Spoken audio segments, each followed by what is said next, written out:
Hi everyone, this is Richa Agrawal joining in from Cohizon Life Sciences Limited, and I welcome you all to LawWiser On Air. Before we begin, LawWiser is a legal community that brings together in-house leaders to engage in meaningful conversations around regulatory developments, judicial trends, and practical legal strategy. Through curated discussions and closed door roundtables, we aim to bridge legal insight with the real world business decision making. Today's conversation looks beyond the traditional lens of compliance as India becomes a key destination for global investment. Success, where success here is no longer just about getting the law right. It increasingly depends on how well organizations navigate cultural nuances, workforce dynamics, and infrastructure realities on ground. So, to explore this, we have with us an excellent panel of experts. And I'll request everyone to please introduce themselves. Okay. Thanks a lot for having me, Richa, and the LawWiser team. I am Mayuri. I've spent a significant part of my career at this fascinating intersection, which is where the global capital meets Indian ground reality, be it infrastructure, IT, waste management, cross-border deals. I've had the fortune of delving into all of it. And right now, I'm a part of India's most ambitious project, which is Vande Bharat sleeper trains. I'm serving as Executive Director of Legal and Compliance Function at Kinet Tradeway Solutions Limited, which is executing this project.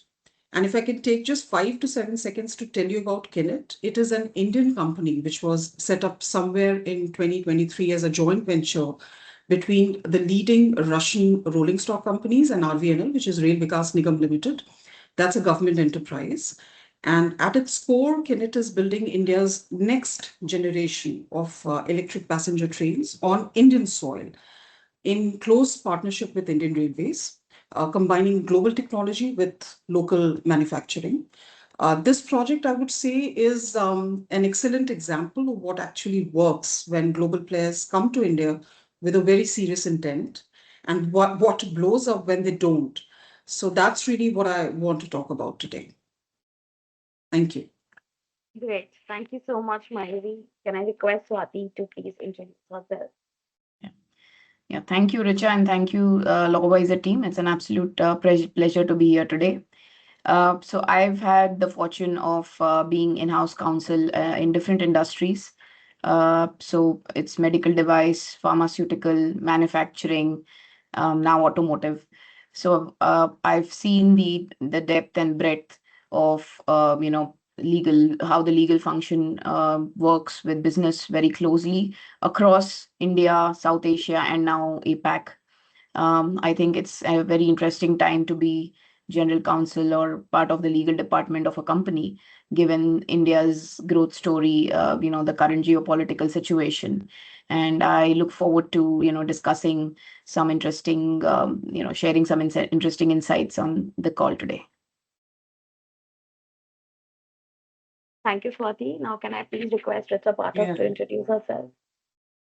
Thank you, LawWiser. Thank you, Richa. And thank you, co-panelists. It's great to see your individual achievements also. And here I am. My name is Dr. Richa Pathak Purohit, and I run I'm the managing partner of RP Legal Law Firm, and I advise companies since I have been the legal head in previous organizations, which was in L&T Limited, in Tata Group companies. I worked a few years with Khaitan, and briefly I worked in London as well. And I currently advise the government of India and on different prospects and different policy analysis and all. I am associated with different think tanks also. For example, Chatham House, which is in UK, and Brookings Institution in US. And I have my own firm, and these are the areas which I cover. So it's interesting to delve into it today, and let's have a very brainstorming session. Looking forward to the same. Thank you. Thank you so much for everyone's introduction. I'm glad that I can be a part of a panel which has such rich experience in such varied industries. A little bit about myself. I have 10 plus years of experience. I've been associated with brands like Godrej, Mahindra, have been an in-house legal counsel for these companies. And right now I'm heading the legal team in my present organization. So let's now straight dive into the topic and the questions that we have for our panel. Dr. Richa, my first question is for you. What do you think that on legal compliance, is it alone enough for foreign companies entering India, or has cultural intelligence become the real differentiator for long-term success? Correct. So thank you, Richa, for the question. So firstly, let me just briefly speak on the topic, what the current topic is, which includes the three diverse pillars, which are critical pillars, which includes the cultural intelligence, the workforce strategy, and the infrastructure. So to understand why these pillars are critical, we have to look at India not as a single market, but at the same time as a complex ecosystem of ecosystems. So in the current landscape in the year 2026, we have seen a lot of changes and a lot of developments and amendments which has happened. So in the current landscape, legal compliance is simply, the price of admission, which helps to keep you out of court, while regulatory compliances provides the license to operate. And in my opinion, it is no longer the license to win. So, however, the three pillars which I just touched upon, the cultural intelligence, the workforce strategy, and the infrastructure part, these are basically the engines that actually generate revenue and sustainability. So further, the differentiator for the global firms is the ability to navigate the unspoken layers, which is unspoken and unraveled layers of the ecosystem. So now coming back to the question, so which you just asked is legal compliance, alone enough for foreign companies to enter India? Uh, in this current landscape, yes, the distinction between the legal compliance and the cultural intelligence has definitely shifted from the perspective of nice to have to a mechanical necessity for a cross-border survival. So while definitely legal compliances remains the mandatory license to operate, but at the same time, the cultural intelligence has certainly emerged as the definitive license which will help you to win in the industry or in the market. So the compliance should be treated as the baseline, in my opinion. But legal compliances in India has become more streamlined, but also more at the same time more high stake also, as we see the advent of the National Single Window System, which is NSWS, and the full operationalization of DPDP Act, the technical barriers to entry are lower. Yet, but the cost of a breach when committed, both financial and reputation, is like it goes in mammoth. It's an all-time high. Uh, the global firms often fail because they treat India as a series of transactions one by one. But in the real time, in Indian context, uh, trust capital is the most valuable asset, I would say. It's the most valuable currency at the same time. So a contract is often seen as the beginning of a partnership. It shouldn't be the final word or final closure. But firms with a high CQ, which is the cultural intelligence, definitely they work hard towards investing in a relationship building before they need a favor or a permit. That is what the main criteria and the baseline factor is.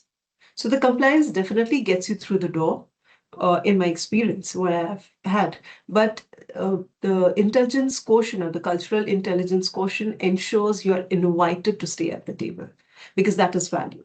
So a firm that is legally perfect, but which is culturally tone deaf, will definitely not find its way, which growth factor, which is basically will be throttled by the invisible barriers, which includes, which would definitely compile and lead to attrition or slow state level approvals and a lack of local ecosystem integration, and so on and so forth.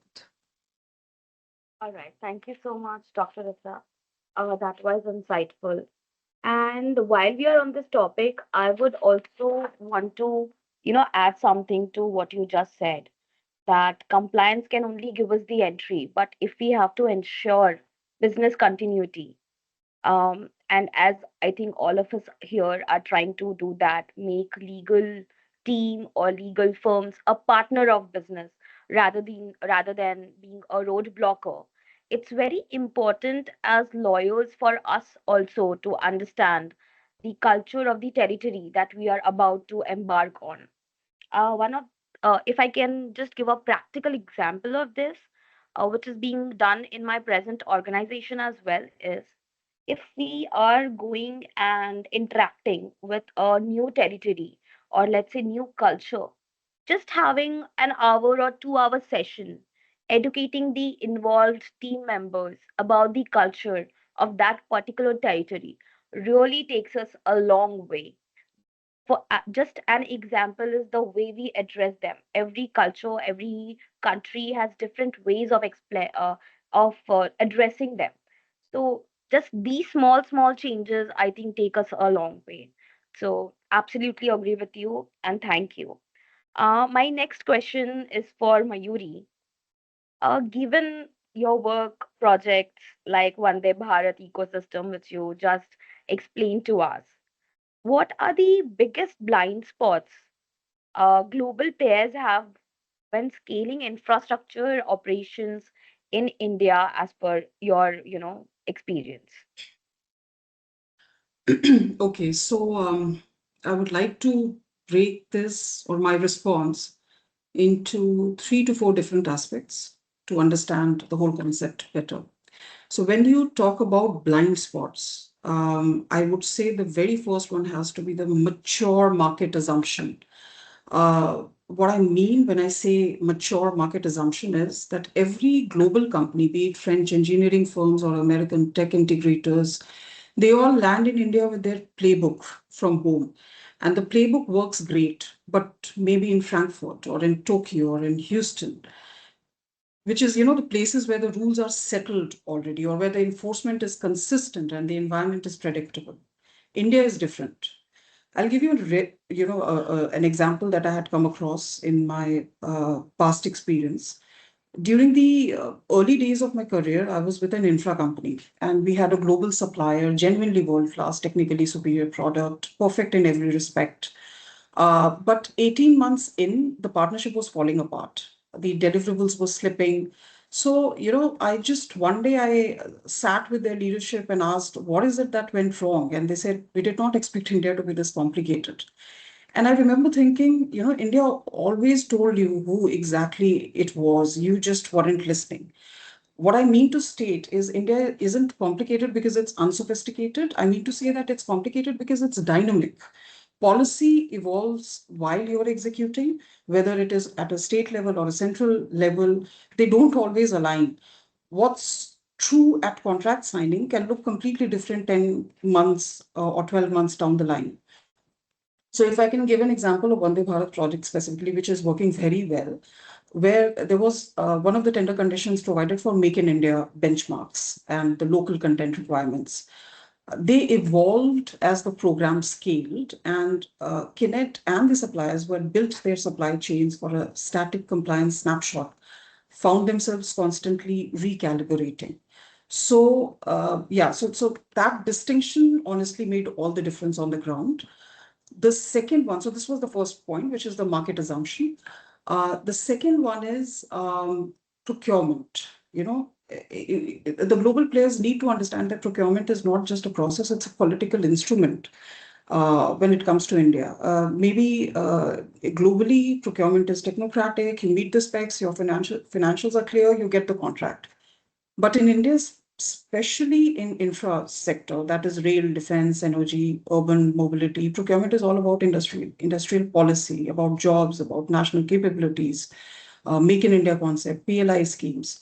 So these aren't bureaucratic obstacles as some of the global players treat it as. They are signals about what the government is trying to build.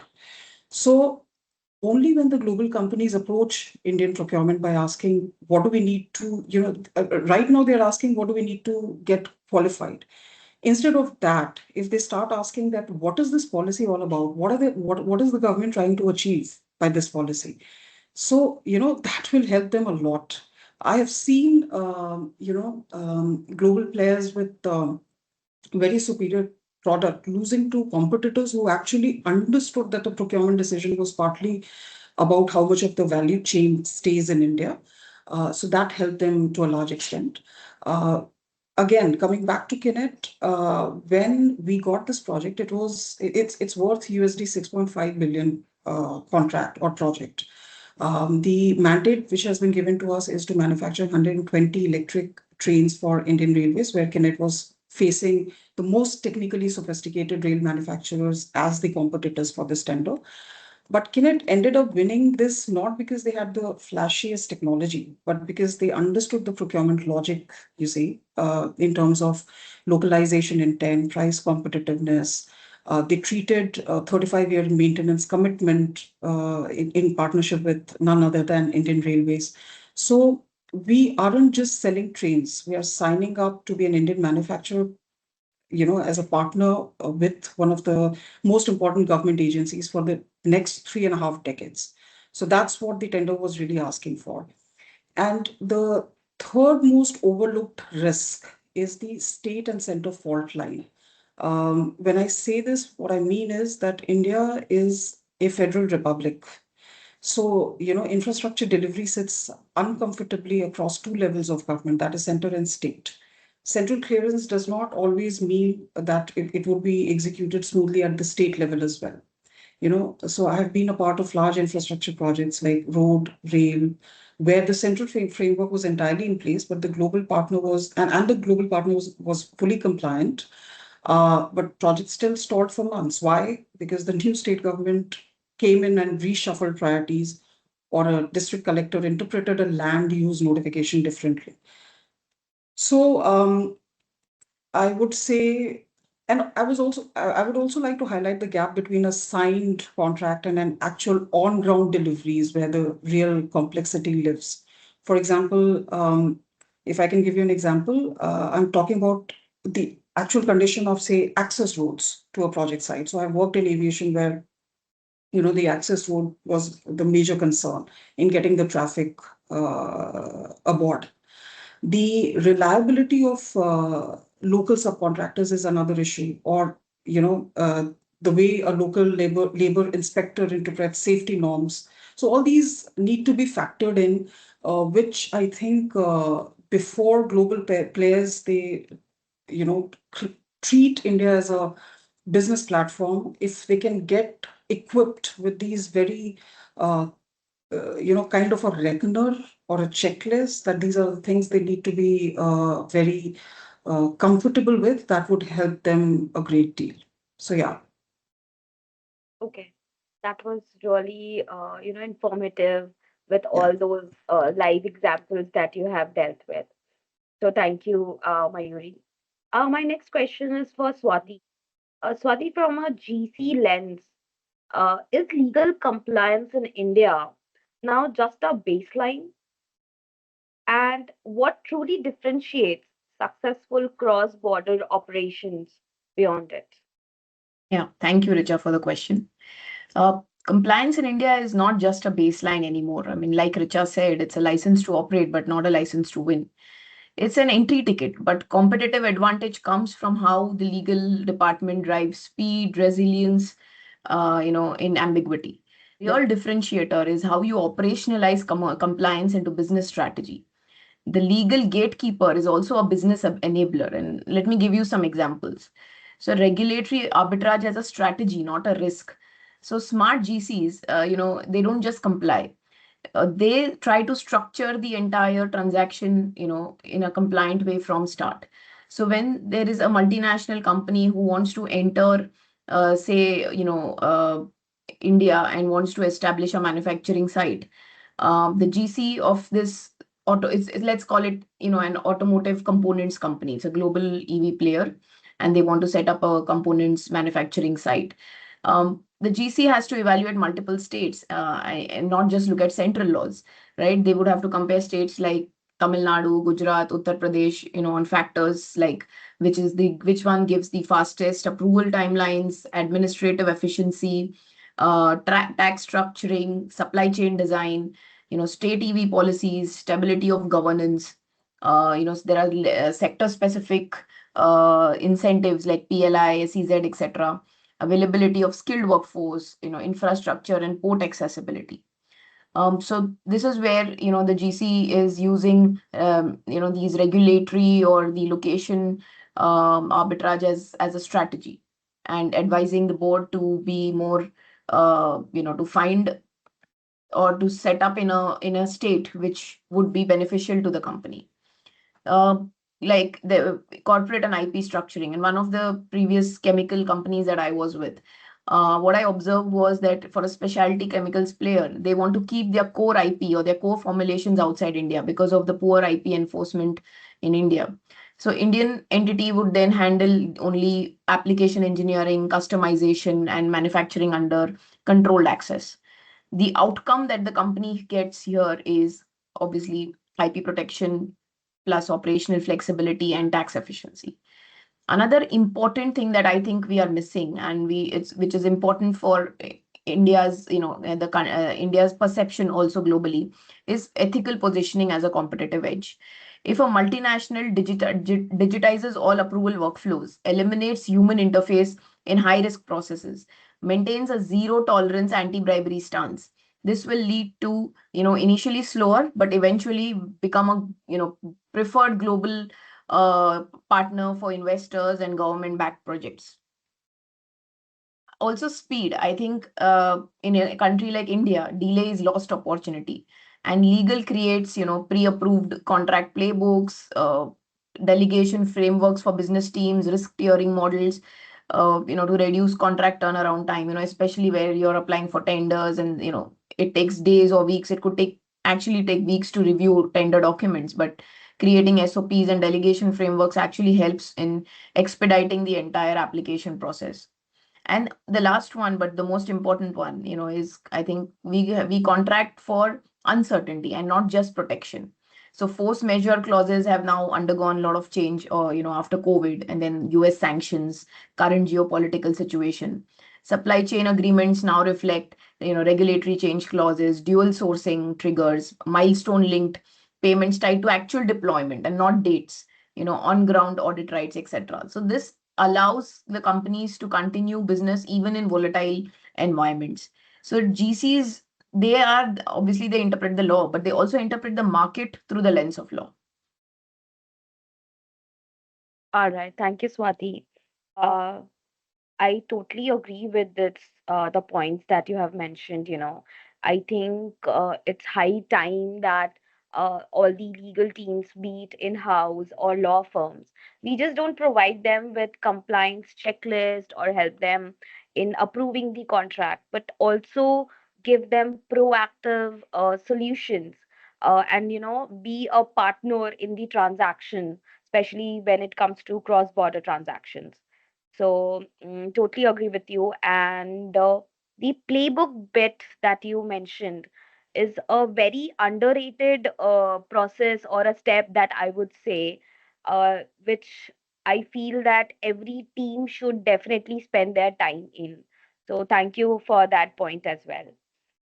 Dr. Richa, my next question again for you. So, given your work with institutions like Government of Maharashtra, what would you say are the biggest blind spots global players have when scaling in India? Right. So, as rightly mentioned by Swati and Mayuri, so something, topping up that particular point is like, scaling in India definitely requires moving beyond the national dashboard to the state level engine room, where you need to cater to the state level requirements and the specifications and all.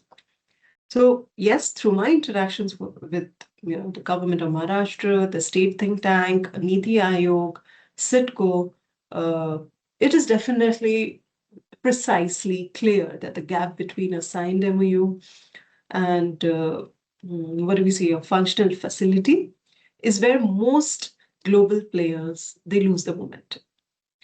So recently, in the at the as the Davos competition was among Indian states, which was really it was quite intensified. So the biggest blind spots, what I observed, are no longer the legal part, but they are operational and structural. So definitely many global CEOs, they buy India looking at a macro level observation, but scaling happens certainly at the state level. So while the center provides, the different act, which is Indian AI Act, GST 2.0, but states like Maharashtra, the tier one cities, uh, manage land, they manage power, and they manage the labor compliances also. So the companies often, I have seen, they underestimate the time required for the state level administrative clearances. So in Maharashtra, for example, the MIDC approvals, even after receiving the central red carpet treatment, uh, you know, success requires a dual track strategy. One from the point of view of a New Delhi policy, the central policy, and one for the Mantralaya's execution.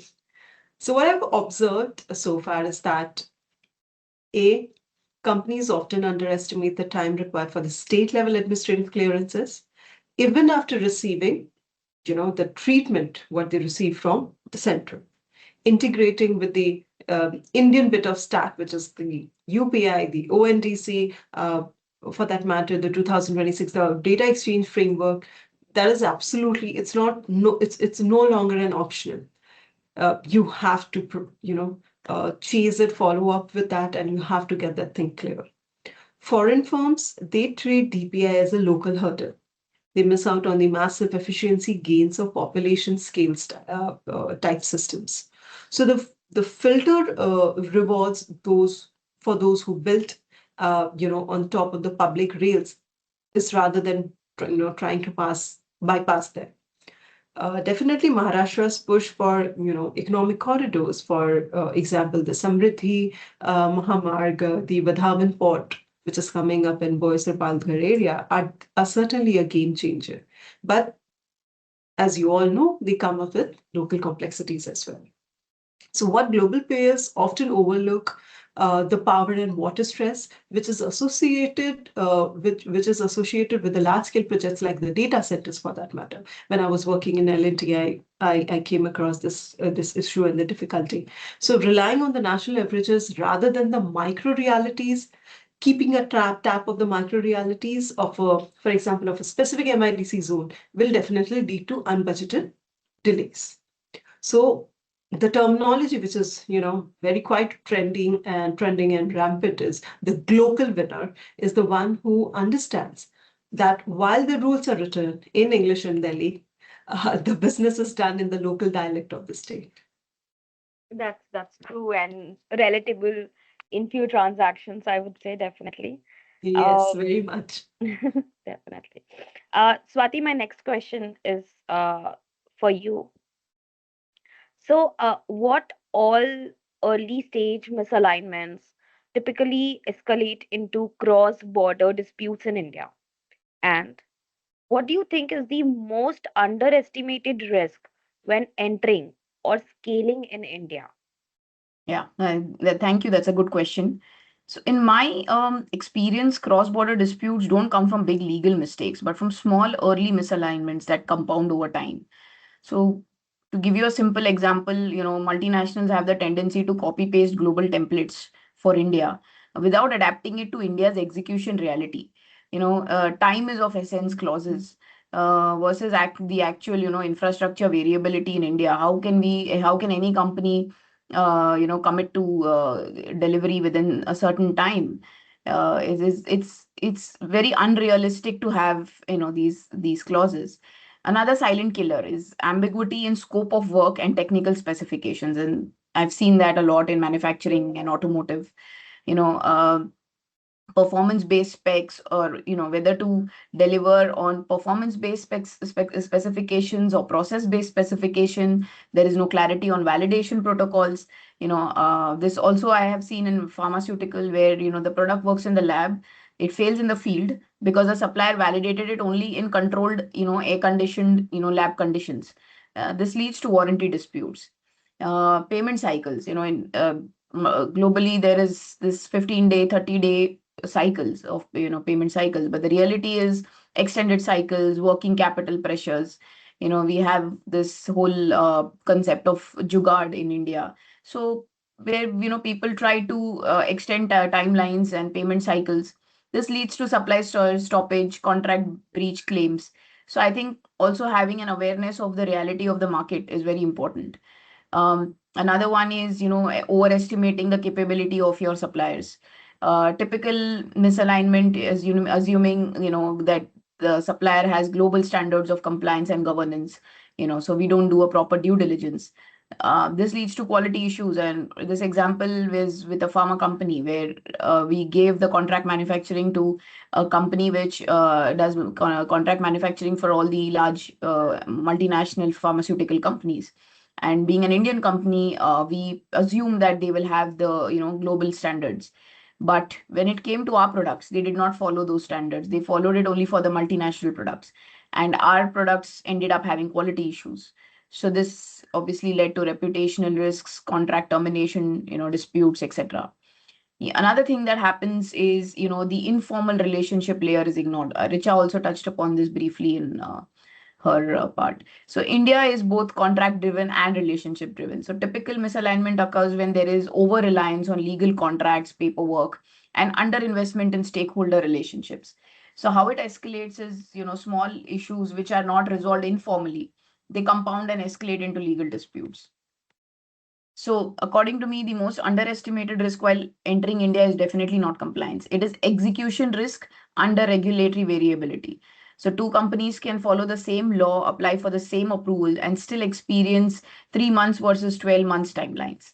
Now, the delay could be due to local approval, delayed local approvals, land acquisition delays, paperwork, etc. This delay could cause the company missed customer contracts, cost overruns, internal disputes with suppliers. Now, how GCs can step in? GCs can design flexibility in all contracts with customers and suppliers, like milestone linked obligations, regulatory delay clauses, scenario planning, best case scenario, realistic scenario, worst case scenario. Investing in local intelligence, because the local people there, local lawyers, local consultants, instead of having global consultants, they know the reality of the place and they are better suited to advise. So early engagement with government authorities, industry bodies, I think these are critical, to for a GC to be, advising on. And disputes rarely begin in the courtroom. They always begin in the gap between expectation and execution. Absolutely right, Swati. And while you were summarizing all those points, like where a GC can step in, I was also thinking of an instance which happened in my company. We were also entering into a transaction wherein I, as the head of the team, realized that it is not my part just to review the clauses of the agreement, but also to understand each and every deliverable, which is and can be very technical in nature. But as a lawyer, it's very important to get inside the scope of work. What exactly the scope of work entail, because sometimes the business misses on describing it. Sometimes they just put a one line sentence, and that one sentence may have multiple follow up processes.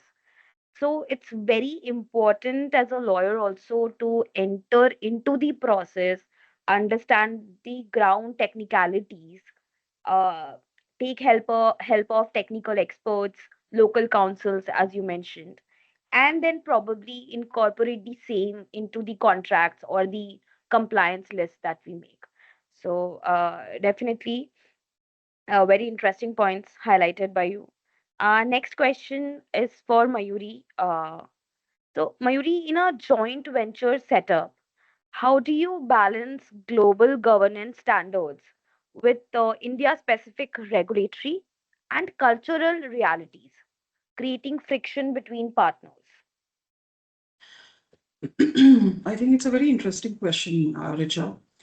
Uh, you know, if I can share my experiences, in my view, the friction in JVs is almost never about what the agreement says. It's about the gap between what each party assumed as implied compared to what the parties were actually doing. So, if I can give you some specific examples, like global companies typically have group procurement policies. Say, any purchase above an INR 1 crore or 2 crore goes to our globally approved vendor list. Fine, makes sense. But when it comes to Indian company law, we also have to take care of related party transaction rules. So those same purchases, if they involve a, say, related party kind of a relationship, it requires a separate shareholder approval process. So the global playbook has no equivalent for this.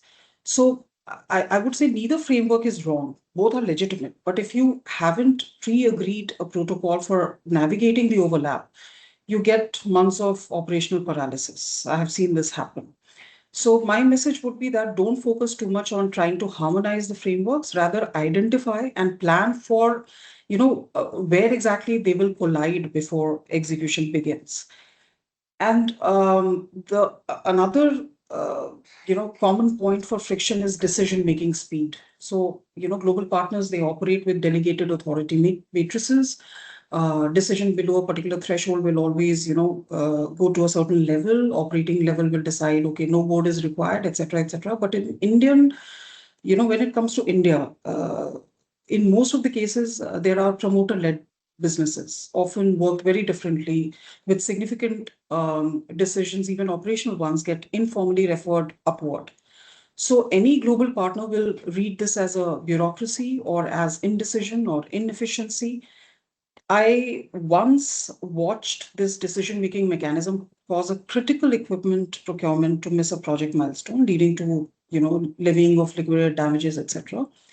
So the reframe that I would offer to this issue is to stop thinking about friction management and start thinking about friction design, as I call it.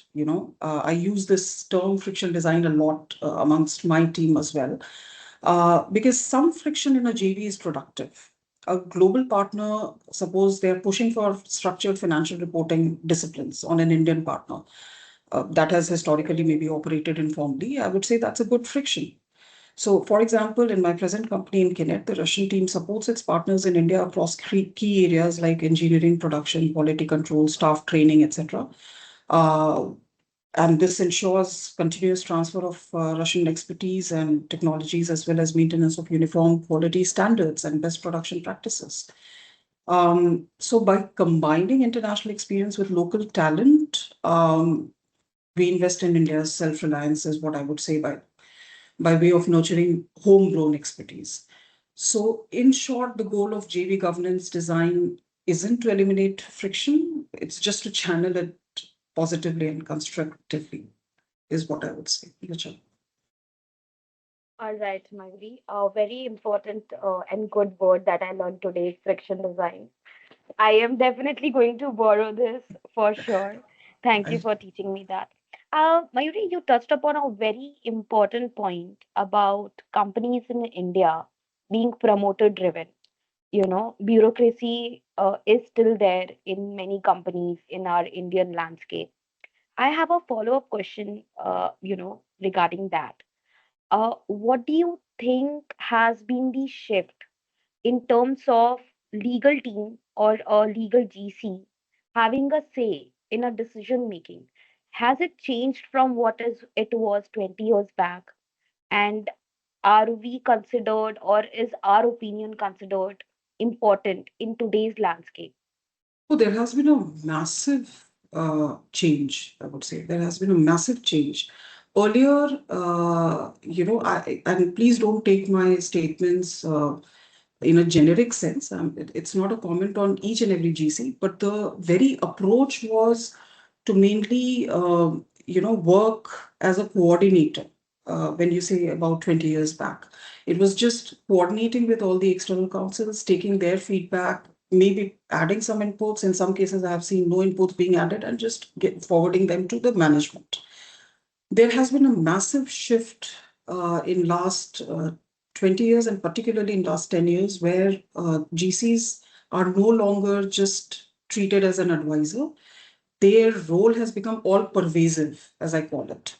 They have to be involved right from the start. It also depends on the style of each of the GCs and also the style of the management. So if you want, and I say this to my management, my boss, the CEO, CFO, I tell them very clearly that, inputs, information for a legal team is like feedstock for us. We cannot function unless and until the information can be treated as complete in all sense. The more information you provide us, the better output you'll get from us. So it is only mandatory. It's not even optional. Please treat this as mandatory to involve the legal team as soon as possible, right from the start. And if you expect good results. And thankfully, the management also has started. It depends on the personal performance of the GCs as well. If they see value in you, they will involve you for sure. So yeah, so I would say that we are no more just advisors; we are business partners now. To sum it up. That's right. I mean, thank you for answering that question. I have just 10 years of experience, but even, I have seen a massive change from how the scenario was when I joined and how important the legal teams have become right now in the organizations. So, moving forward, my next question is, Dr. Richa, for you. How does India's regulatory environment compare with jurisdiction like United Kingdom or Singapore? And is perceived predictability an opportunity for strategic players?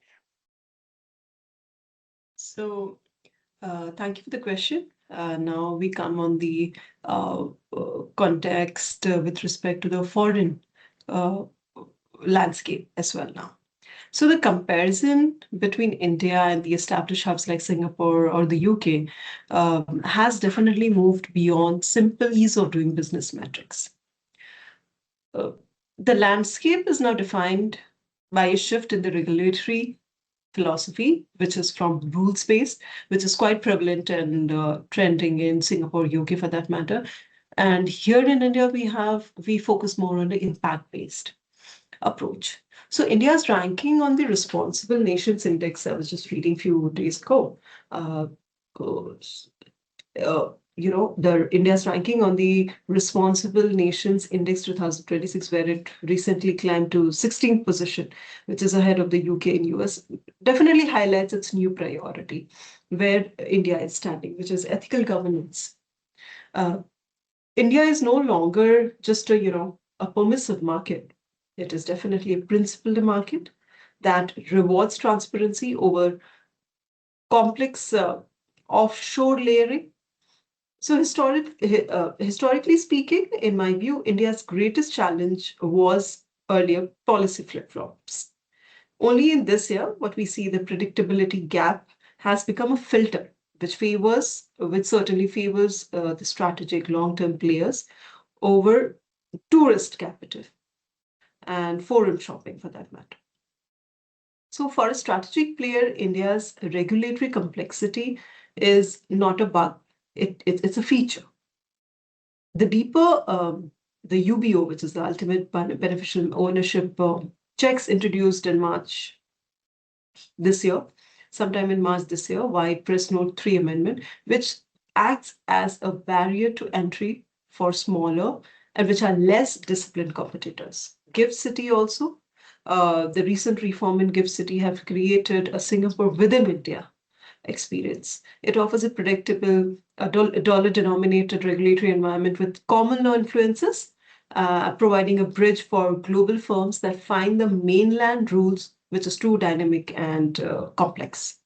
So the most successful firms are those that stop asking, in my view, the firms that stop asking, how do I bypass Indian complexity? And in fact, they should start asking, how do I master Indian principles? So while Singapore and UK definitely it offers operational predictability, um, India in the current position is offering a strategic predictability. High certainty that if you contribute to the nation's digital and manufacturing missions, you will definitely have protected market access. So, for a global entity, in my opinion, and whatever I've experienced and what I'm experiencing. So, for a global entity, the opportunity lies in using India's 2026 data exchange framework and the state level incentives in order to build a localized what do we say, a moat that a competitor simply using a Singaporean holding company cannot replicate. Right. So, thank you, Dr. Richa, for that. My next question is for Mayuri. Do foreign partners in Indo-foreign JVs overestimate the power of contracts and underestimate the reality of execution in India, where relationships and on-ground adaptability often trump legal frameworks? Short answer, yes. But I want to be precise because this is not the argument against contracts. Let me be very clear that contracts matter enormously. That they define the partnership architecture, set expectations, most importantly, provide a recourse. But in India specifically, a contract is the last resort, not the operating instrument. The operating instrument is the relationship. So when foreign partners who invest disproportionately in the contract at the expense of the relationship are actually optimizing for the failure scenario, if I can use the word. In the way that contract enforcement mechanism works in India is very different as compared to how it works at other countries. In I can explain my point with help of an example. In one case that I had dealt with, a large infrastructure JV had won a project in a new state. The contract with the project owner was excellent. The JV agreement was airtight. So practically, the EPC contract that we had with the construction contractor was um, penalty laden, covers everything. However, none of these things helped when the district collector's office slept over a right of way notification and the state electricity board ran 3 months behind on a committed substation upgrade. So these are not legal problems. They are relationship and navigation problems. You need to sit in their offices. You need to understand that what exactly does it take to make the files move. Now here, the Indian partner, if genuinely capable and genuinely invested, brings an informal network that can move each of these situations. So the foreign partners who treat Indian partners purely as maybe a political facilitator or a regulatory facilitator while keeping all the real operational authority with themselves, they systematically or clinically destroy the very informal execution capability they actually need. So, again, I know a case where after contract award and signature, the customer, who was one of the government agencies, asked for a major change in the very specifications. You see, the contract has been signed and then the specification is getting changed. Now, if you go, if this would have happened in a typical Western infrastructure, they would have claimed a proper variation, no, notice to the customer. But in this particular case, the global player thankfully had some experience and knowledge about Indian working systems. So they, instead of retaliating immediately, they sort of responded by absorbing it operationally. They reworked the plans, maintained the commercial logic of the contract, and kept moving. Why? Because they understood something fundamental, that the said government agency was not just a client, it is a sovereign and a regulator, and it is a partner on the contract for next many, many decades. So treating a specification change as a contractual dispute was very easy, but it could have again killed the very project. So they handled it tactfully and went for a very good settlement. So in short, Richa, you can't have it both ways. You can't extract the relationship capital without, respecting the relationship. Very true, Mayuri. Thank you for that. My next question is for Swathi.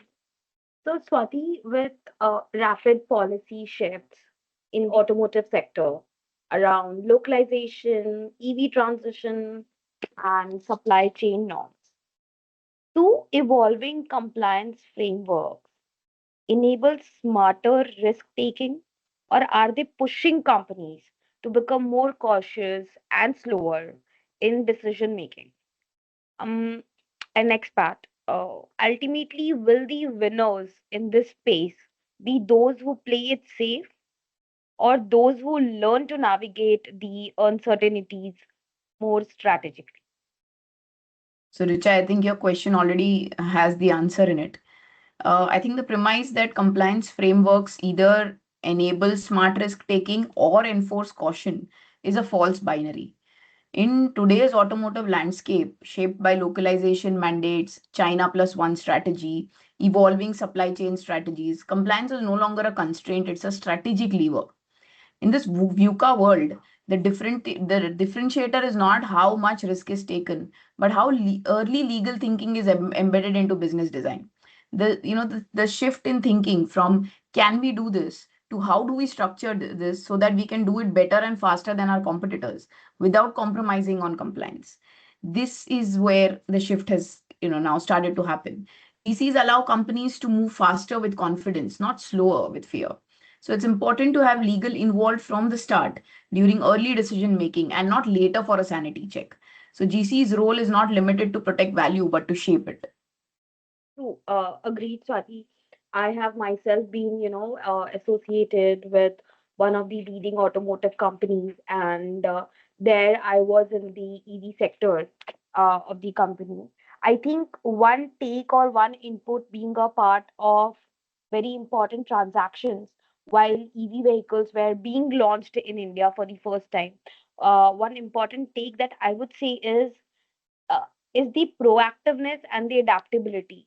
I remember we were working on a contract, and within 2 days, a new scheme came up by the government for which we had to again start the negotiation, again revisit some clauses of the contract, and even change a business strategy.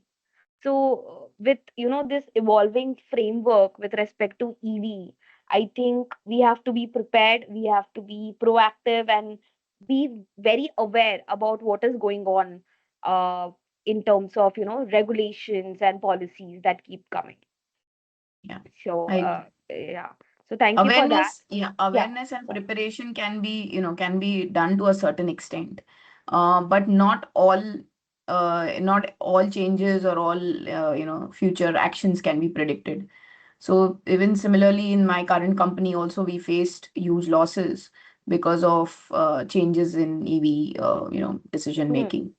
So yeah, so I mean legal to a certain extent can definitely anticipate and prepare, but then again, like I said, market reality is also changing and evolving, so Yeah. it needs to be seen. Yeah, So I think along with preparedness and awareness, every company has to be ready for that commercial risk part also, especially correct. when we are participating in such new market space. Yeah, exactly. So thank you for that. My So, next question is for you, Dorota. So as per you, is India's regulatory complexity a genuine barrier to foreign investment or a necessary filter that rewards only those willing to deeply localize and engage with its socio-economic realities? Yeah, thanks. Thanks, Richa. So I have briefly touched upon this particular question somewhere in my previous replies and responses. So, in my opinion, yes, in the current landscape, the answer is increasingly both. But the balance has tipped towards the latter part. India's regulatory environment has certainly evolved into a sovereign filter, which is a system designed to discourage passive speculative capital while providing, a warm welcome embracing for the strategic and localized investors. So with the new alignment with in this particular year with respect to the anti-money laundering PMLA rules, the government now looks deep into the ultimate beneficial owner concept. This makes quick entry structures through offshore tax havens nearly impossible to execute.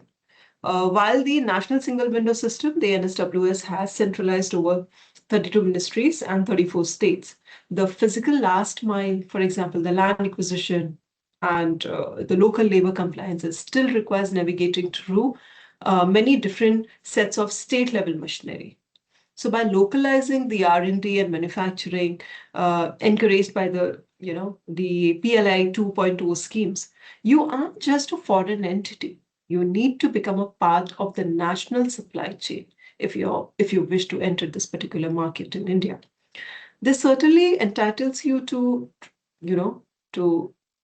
fit in a trusted partner status, which speeds up everything from visas to customs to localizing with the state level incentives or policies for that matter. In this year, in 2026, India is no longer interested in being just a consumer market for global products. The regulatory complexity is a deliberate filter, which is used to select for partners who contribute to India's goal of Viksit Bharat. So, if you view the regulations as a hurdle, to be clear, you will see them as a barrier. That is a simple statement. If you view them as a roadmap for sovereign alignment, you will definitely find that they are the ultimate filter that protects your market share from less committed global rivals. So this would be my response to your question, Richa. Thank you, Dr. Richa. I think we have had a very informative and rich discussion on this topic. Now, my next question is for everyone on the panel. As per the discussion, looking ahead, what will define cross-border success in India over the next 5 years? Political stability, talent strategy, or organization adaptability? So Okay. according to me, it's definitely an interplay of all three, right? Organizational adaptability is the decisive differentiator, but political stability and talent strategy are the critical enablers. So even small changes in policy can materially affect compliance cost and risk exposure. Example is plastic packaging rules. So as council, we have to build organizational agility and maintain flexible governance structures that can respond quickly across jurisdictions. Talent strategy, if I talk about the legal team, you need lawyers who are commercially fluent. They have a global perspective, and capable in emerging areas like AI, supply chain, data governance, etc. An organization needs integrated talent, professionals who can navigate law, business, policy simultaneously. So GCs need to ensure, I think, internal adaptability of the organization as well as strategically position the company against external legal and geopolitical realities. So, yeah, very briefly, Swathi touched upon quite a lot of things. So, in my view, according to me, landscape policy is no longer the wild card, which everybody thinks it was once earlier considered. For the next 5 years, the opportunity lies in aligning with the sovereign missions. There are multiple of them, which is green hydrogen, the Semicon India, the India AI mission, and so on and so forth. The shift currently should be the success that won't come from betting on stability, but certainly and precisely being a straitjacket formula from leveraging it to make 10-year capex commitments that were previously too risky when earlier they used to think about it. So definitely as India moves from a strategic resilience to strategic indispensability, the war for talent is shifting from an understanding or underlying concept of managing costs to owning the innovation. As we see that there is the global capability centers revolution, which are no longer back offices. Now they are becoming the global brain for multinationals. Success will be certainly defined by whether a firm can integrate Indian leadership into its global executive committee. First point is that. The other one is that, in my opinion, the what are we in a recent study I just had I was reading some literature, so what I came across that in this particular year the 40% higher retention rates which are seen in firms with deep localization aren't are not just about pay, they are all about upskilling equity. So firms that provide a pathway to master agentic AI, digital public infrastructure will certainly own the talent market. So if policy is the road and talent is the fuel, so adaptability is the driver, which drives it through. So India's market is currently characterized by multipolarity, where global headwinds, for example, the tariffs, the sanctions, and the local tailwinds, which is the recent culminated one, which is the EU-India FTA, collides well. So certainly over the next 5 years, what I say, the definition of cross-border success in India will be determined by a weighted trio. So while all three elements are definitely necessary and integral and imperative, but their roles have shifted, which is policy stability is now the baseline. Talent strategy, talent strategy is the primary differentiator. And the third one, which is the organizational adaptability, is the ultimate survival mechanism. So, in a world of AI at large and geopolitical fragmentation, which we all are witnessing, the firms that can learn and unlearn the fastest in the Indian context will lead the decade. So, the next 5 years will belong to the, as I mentioned earlier, indigenous global companies that are global by brand but behave like an Indian startup in their speed, in their culture, and in their community engagement, which will lead and create an impact in the society and globally, in fact. Okay, so Richa, as I see it, you said policy stability, talent strategy, and organizational adaptability, right? According to me, all three aspects operate at completely different levels of your control. I see it from the perspective of what control you can exert on these three wings or categories. As far as policy stability is concerned, it's entirely outside your control. You can engage with it, you can anticipate it, but you don't determine it ultimately. The talent strategy again is partially within your control, but you can choose how seriously you invest in it. What I mean to say is, I've seen a lot of global companies send a regional head from their headquarters who visits on a quarterly basis. In my view, that doesn't work the way it should. That's not a talent strategy, that's a flag on the map.